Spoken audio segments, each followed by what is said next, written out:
Chapter 5 First Cell, First Love. How is one to take the title of this chapter?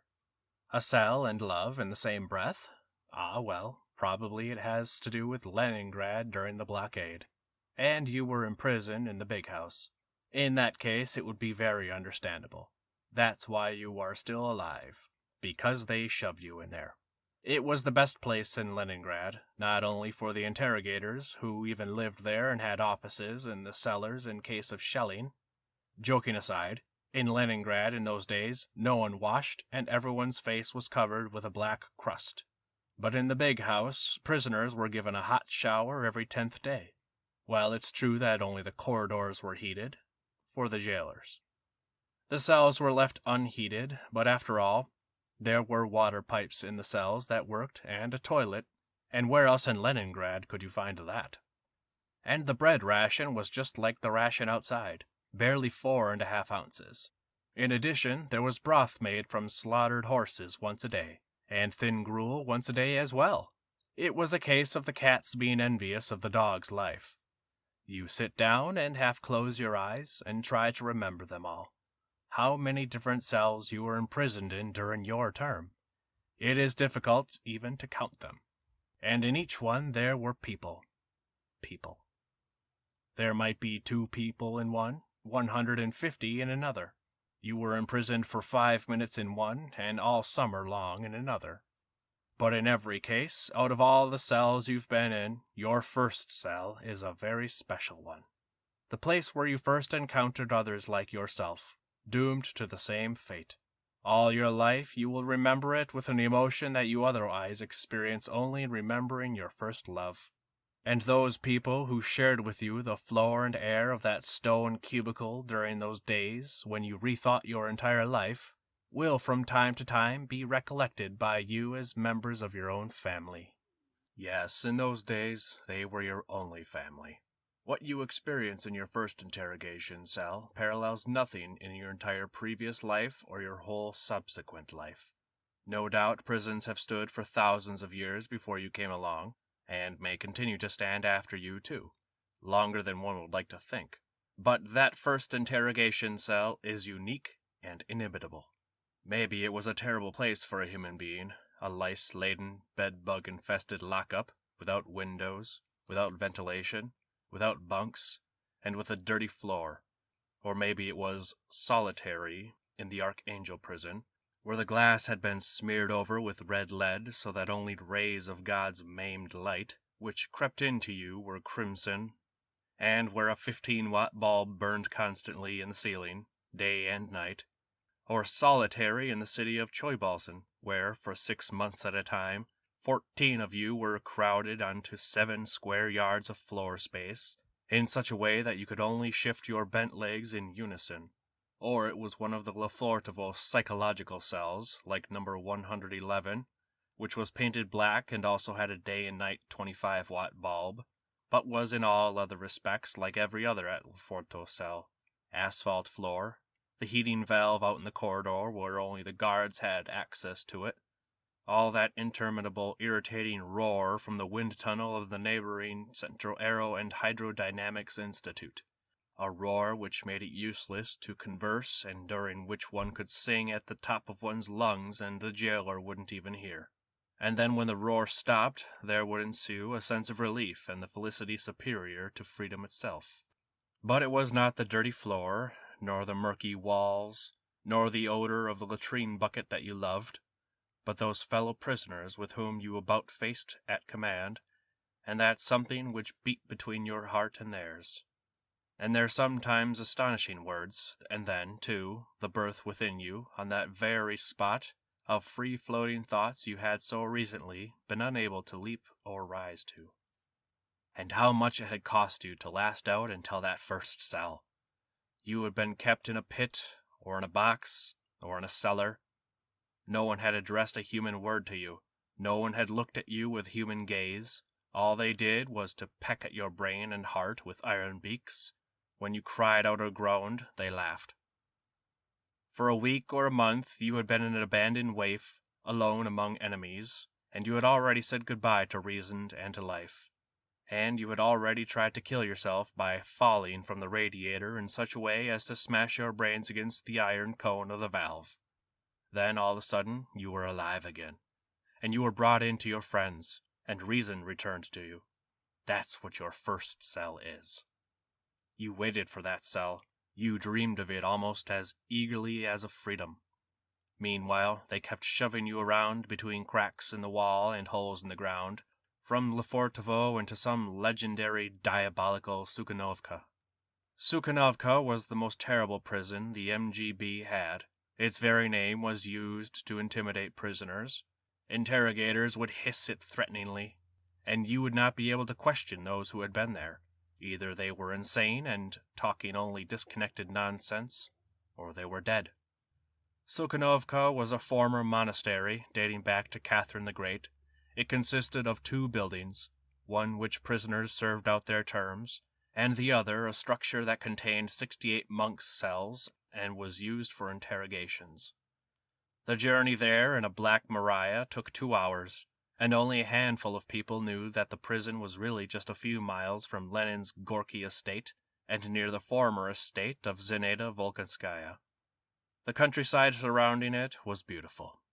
There they stunned the newly arrived prisoner with a stand-up punishment cell again, so narrow that when he was no longer able to stand, he had to sag, supported by his bent knees propped against the wall. There was no alternative. They kept prisoners thus for more than a day to break their resistance, but they ate tender, tasty food at Sukhanovka, which was like nothing else in the MGB, because it was brought in from the architect's rest home. They didn't maintain a separate kitchen to prepare hogwash. However, the amount one architect would eat, including fried potatoes and meatballs, was divided among 12 prisoners.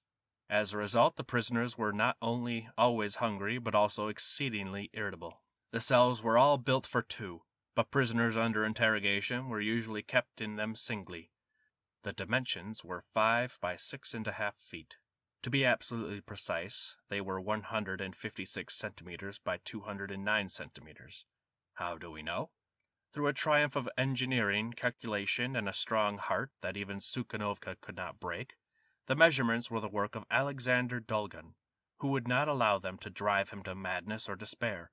He resisted by striving to use his mind to calculate distances. In Lefortovo he counted steps, converted them into kilometers, remembered from a map how many kilometers it was from Moscow to the border, and then how many across all Europe, and how many across the Atlantic Ocean. He was sustained in this by the hope of returning to America, and in 1 year in Lefortovo solitary he got, so to speak, halfway across the Atlantic. Thereupon they took him to Sukhanovka. Here, realizing how few would survive to tell of it, and all our information about it comes from him, he invented a method of measuring the cell. The numbers 10-22 were stamped on the bottom of his prison bowl, and he guessed that 10 was the diameter of the bottom and 22 the diameter of the outside edge. Then he pulled a thread from a towel, made himself a tape measure, and measured everything with it.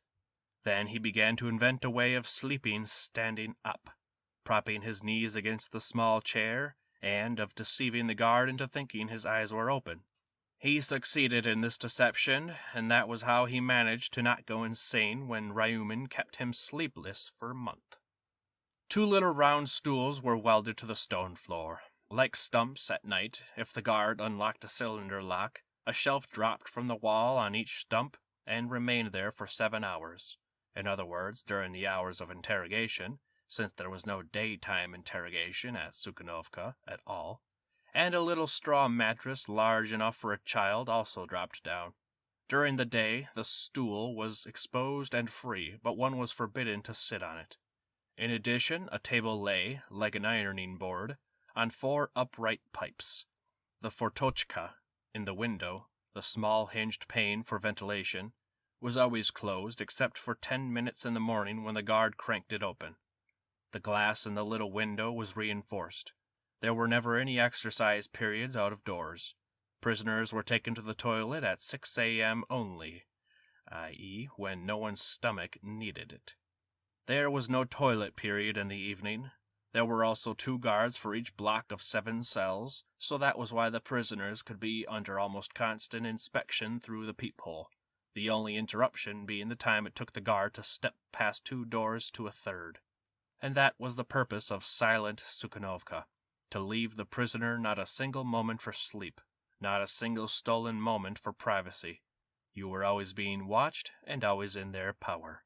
But if you endured the whole duel with insanity and all the trials of loneliness and had stood firm, you deserved your first cell. And now, when you got into it, your soul would heal. If you had surrendered, if you had given in and betrayed everyone, you were also ready for your first cell. But it would have been better for you not to have lived until that happy moment, and to have died a victor in the cellar, without having signed a single sheet of paper. Now, for the first time, you were about to see people who were not your enemies. Now, for the first time, you were about to see others who were alive, who were traveling your road, and whom you could join to yourself with the joyous word, we. Yes, that word which you may have despised out in freedom, when they used it as a substitute for your own individuality, all of us, like one man, or we are deeply angered, or we demand, or we swear, is now revealed to you as something sweet. You are not alone in the world. Wise, spiritual beings, human beings, still exist. I had been dueling for 4 days with the interrogator when the jailer, having waited until I lay down to sleep in my blindingly lit box, began to unlock my door. I heard him all right, but before he could say, "Get up! Interrogation!"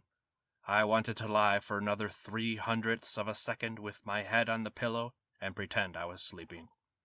But instead of the familiar command, the guard ordered, "Get up! Pick up your bedding!" Uncomprehendingly and unhappy because this was my most precious time, I wound on my footcloths, put on my boots, my overcoat, my winter cap, and clasped the government-issue mattress in my arms. The guard was walking on tiptoe and kept signaling me to not make any noise as he led me down a corridor silent as the grave. Through the 4th door of the Lubyanka, past the desk of the section supervisor, past the shiny numbers on the cells and the olive-colored covers of the peepholes, and unlocked cell 67. I entered, and he locked it behind me immediately. Even though only a quarter of an hour or so had passed since the signal to go to sleep had been given, the period allotted the prisoners for sleeping was so fragile and undependable and brief that by the time I had arrived, the inhabitants of cell 67 were already asleep on their metal cots with their hands on top of the blankets. At the sound of the door opening, all 3 started and raised their heads for an instant. They, too, were waiting to learn which of them might be taken to interrogation. And those 3 lifted heads, those 3 unshaven, crumpled, pale faces, seemed to me so human, so dear, that I stood there, hugging my mattress, and smiled with happiness. And they smiled. And what a forgotten look that was, after only 1 week. "Are you from freedom?" they asked me. That was the question customarily put to a newcomer. "No," I replied, and that was a newcomer's usual first reply. They had in mind that I had already been arrested recently, which meant that I came from freedom.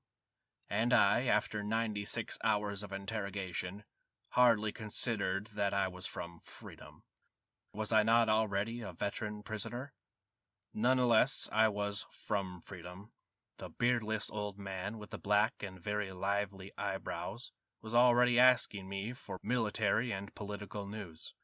Astonishing, even though it was late February, they knew nothing about the Yalta Conference, nor the encirclement of East Prussia, nor anything at all about our own attack below Warsaw in mid-January, nor even about the woeful December retreat of the Allies.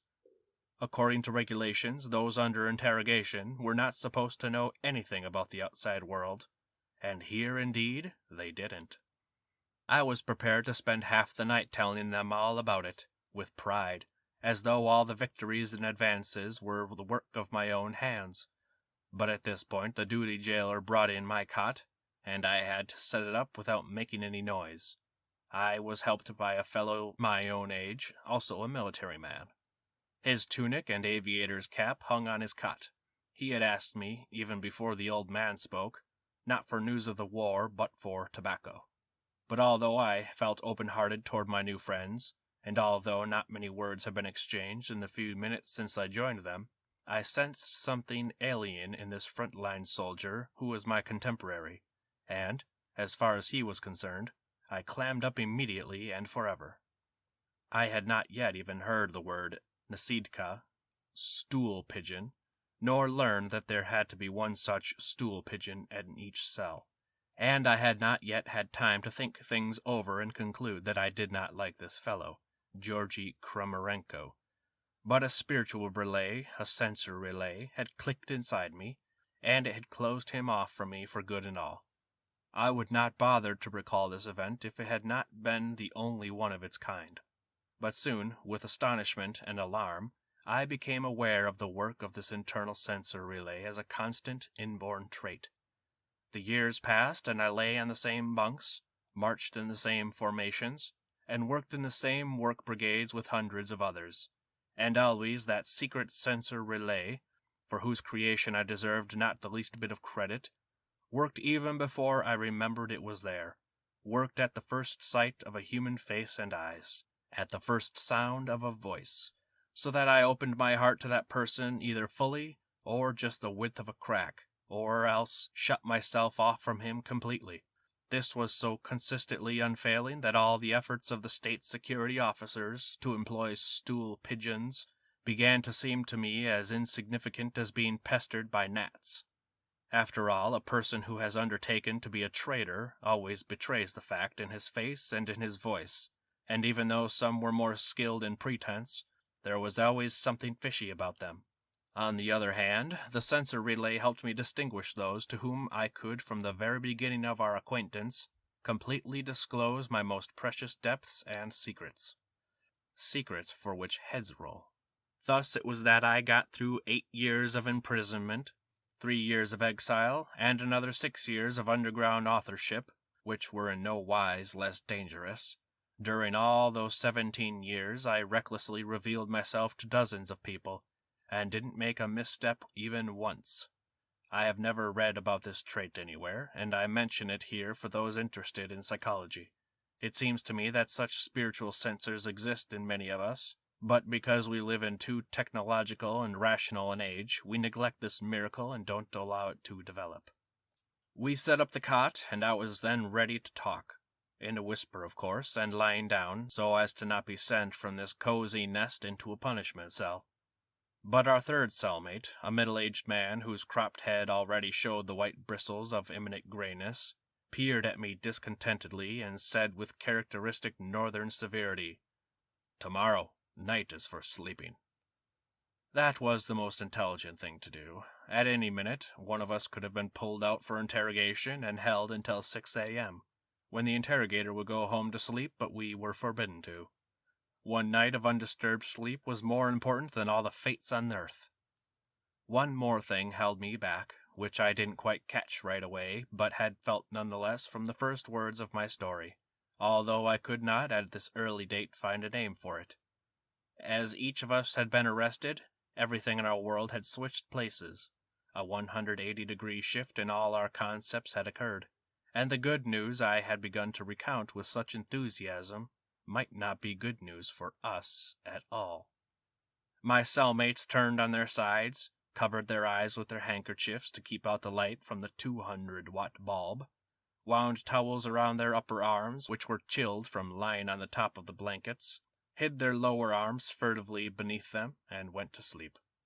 And I lay there, filled to the brim with the joy of being among them. 1 hour ago I could not have counted on being with anyone. I could have come to my end with a bullet in the back of my head, which was what the interrogator kept promising me, without having seen anyone at all. Interrogation still hung over me, but how far it had retreated! Tomorrow I would be telling them my story, though not talking about my case, of course. And they would be telling me their stories, too. How interesting tomorrow would be! One of the best days of my life. Thus, very early and very clearly, I had this consciousness that prison was not an abyss for me, but the most important turning point in my life. And there was no reason to be bored with my companions in my new cell. They were people to listen to and people with whom to compare notes. The old fellow with the lively eyebrows, and at 63, he in no way bore himself like an old man. It was Anatoly Ilyich Fenko. He was a big asset to our Libyanka cell, both as a keeper of the old Russian prison traditions and as a living history of Russian revolutions. Thanks to all that he remembered, he somehow managed to put in perspective everything that had taken place in the past and everything that was taking place in the present. Such people are valuable not only in a cell. We badly need them in our society as a whole. Right there in our cell, we read Fenko's name in a book about the 1905 revolution. He had been a social democrat for such a long, long time that in the end, it seemed, he had ceased to be one. He had been sentenced to his first prison term in 1904 while still a young man, but he had been freed outright under the manifesto proclaimed on October 17, 1905. There was so much about Fenko I could not yet understand. In my eyes, perhaps the main thing about him, and the most surprising, was that he had known Lenin personally, yet he was quite cool in recalling this.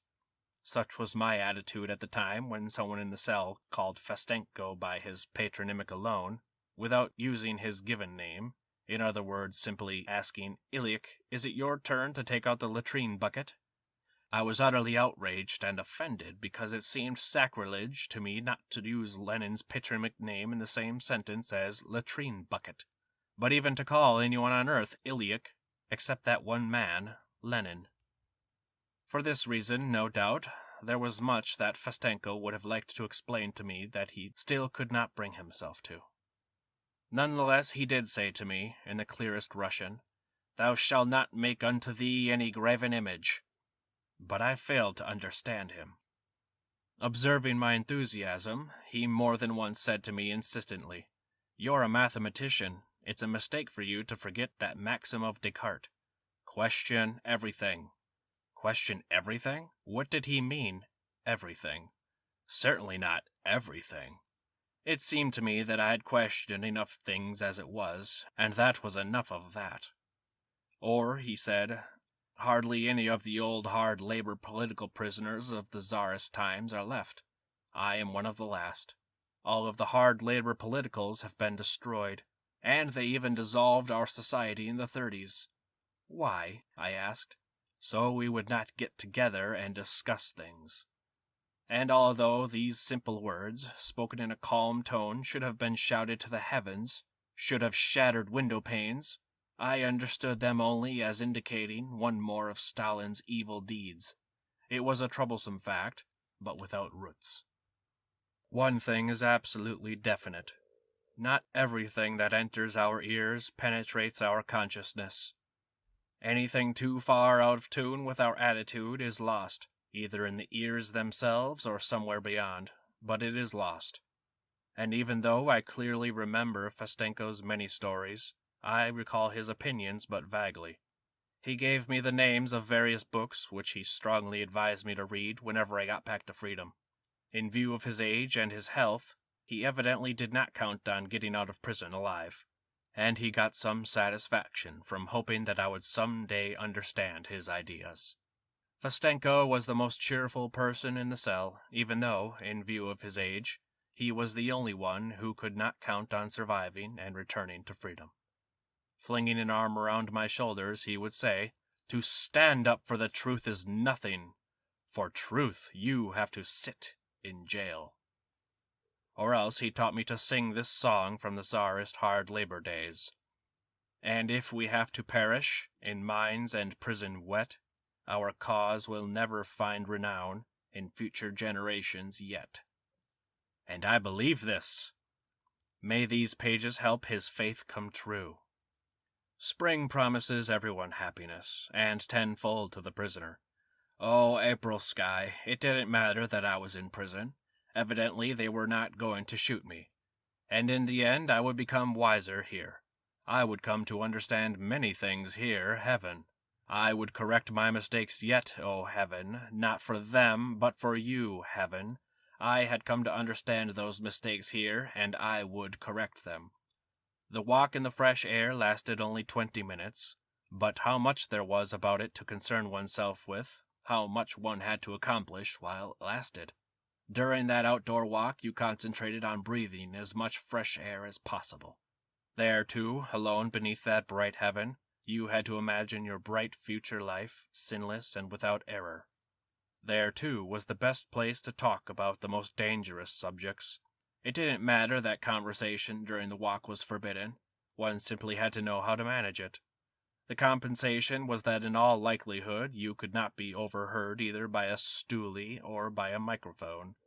During these walks I tried to get into a pair with Susi, once a leading lawyer in Estonia. We talked together in the cell, but we liked to try talking about the main things here. We hadn't come together quickly, it took some time. But he had already managed to help me a great deal. I acquired a new capability from him, to accept patiently and purposely things that had never had any place in my own plans and had, it seemed, no connection at all with the clearly outlined direction of my life. From childhood on, I had somehow known that my objective was the history of the Russian Revolution, and nothing else concerned me. To understand the revolution, I had long since required nothing beyond Marxism. I cut myself off from everything else that came up, and turned my back on it. And now fate brought me together with Susi. He breathed a completely different sort of air, and he would tell me passionately about his own interests, and these were Estonia and democracy. And although I had never expected to become interested in Estonia, much less bourgeois democracy, I nevertheless kept listening and listening to his loving stories of 20 free years in that modest, work-loving, small nation of big men whose ways were slow and set. I listened to the principles of the Estonian constitution, which had been borrowed from the best of European experience, and to how their 100-member, one-house parliament had worked, and, though the why of it wasn't clear, and stored away in my experience, I listened willingly to their fatal history. The tiny Estonian anvil had, from way, way back, been caught between two hammers, the Teutons and the Slavs. Blows showered on it from east and west in turn. There was no end to it, and there still isn't. And there was the well-known, totally unknown, story of how we Russians wanted to take them over in one fell swoop in 1918, but they refused to yield. And how later on, Yuri spoke contemptuously of their Finnish heritage, and how we ourselves christened them White Guard bandits. Then the Estonian gymnasium students enrolled as volunteers. We struck at Estonia again in 1940, and again in 1941, and again in 1944. Some of their sons were conscripted by the Russian army, and others by the German army, and still others ran off into the woods. The elderly Tallinn intellectuals discussed how they might break out of that iron ring, break away somehow, and live for themselves and by themselves. Their premier might, possibly, have been Tief, and their Minister of Education, say, Susi. But neither Churchill nor Roosevelt cared about them in the least, but Uncle Joe did. And during the first nights after the Soviet armies entered Tallinn, all these dreamers were seized in their Tallinn apartments. 15 of them were imprisoned in various cells of the Moscow Lubyanka, and were charged under Article 58.2 with the criminal desire for national self-determination. Each time we returned to the cell from our walk was like being arrested again. Even in our very special cell, the air seemed stifling after the outdoors, and it would have been good to have a snack afterward, too. But it was best not to think about it. Not at all. I often argued with Yuri Yevtukovich. Yuri spoke German fluently. In 1941, they dressed him as a German POW officer, provided him with the necessary documents, and set him on a reconnaissance mission. He fulfilled his mission and on the way back changed into a Soviet uniform, which he took off a dead officer, Then he was taken prisoner by the Germans. They sent him to a concentration camp near Vilnius.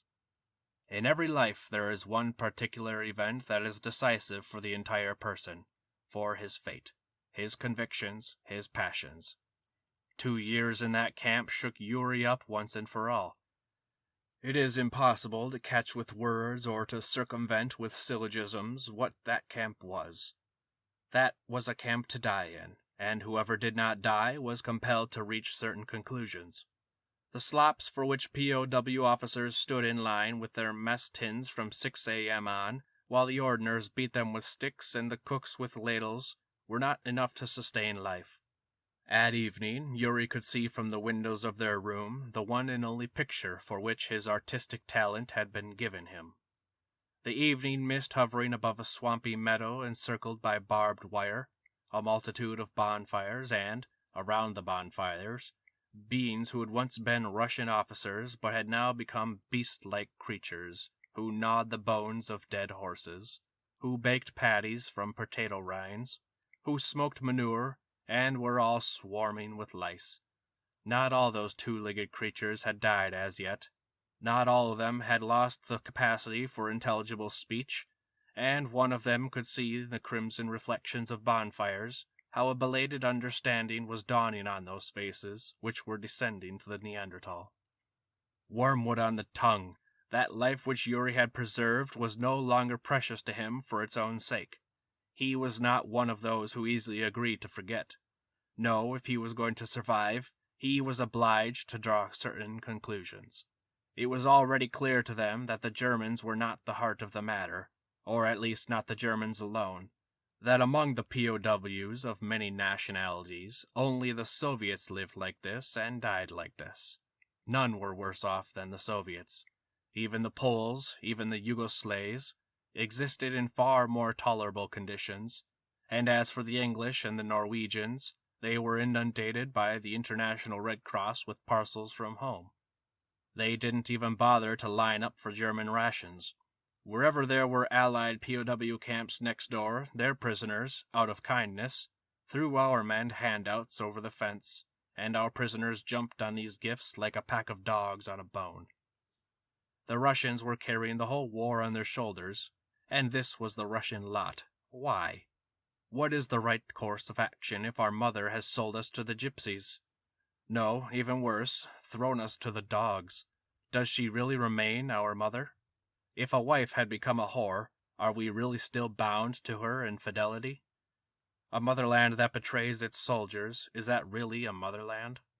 When, in the spring of 1942, recruiters from the 1st Belarusian Legions put in an appearance, some POWs signed up with them to escape starvation.